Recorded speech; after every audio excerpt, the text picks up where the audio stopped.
Education funding will be one of the major topics at hand during this legislative session. Now, educators have long called for a change in how schools are funded, which dates all the way back to the 1960s. Yeah, the legislature's budget committee's got an update on school funding as the governor has called for, of course, an increase in funding. Politics Now co-host Patrick Walker live in the newsroom to explain. Well, Brian and Denise, the complex formula made up of local, state, and federal revenue streams that pays for our state's K-12 public schools. It's called the Nevada Plan. Dates back more than 50 years to 1967.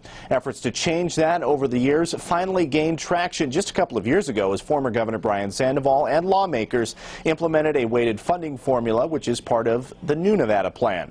This is an area where the Clark County Education Association, which is the local teachers union, and the Clark County School District have found some common ground. The amount of money that goes to fund education breaks down to roughly $5,900 a student. The legislature has been giving schools more money recently, but CCSD and others argue that much of that money is tied to specific programs or services the state mandates that the districts provide. The weighted funding formula is an attempt to get money to follow students to where it is needed most. Under the current plan, under the current weighted funding formula plan, English language learners bring more money for their schools, and that, along with Victory and Zoom schools, saw $36 million in increased funding over the past 2 years. Governor Sisolak wants to roughly double that for the next 2 years to include additional funding for at-risk children. CCEA Executive Director John Velardita says that's just a start, however, because completely changing school funding to that model will take years. It's not a light switch, but we need a bridge. We need a transition plan. We haven't seen it yet.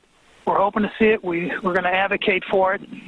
We're certainly not out there sloganeering saying, let's find $1 billion when nobody else is talking about that.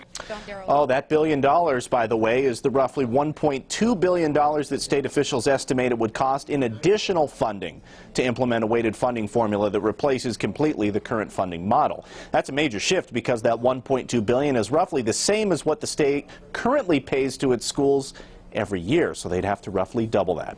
I'm Patrick Walker, 8 News Now. All right, Patrick, thank you.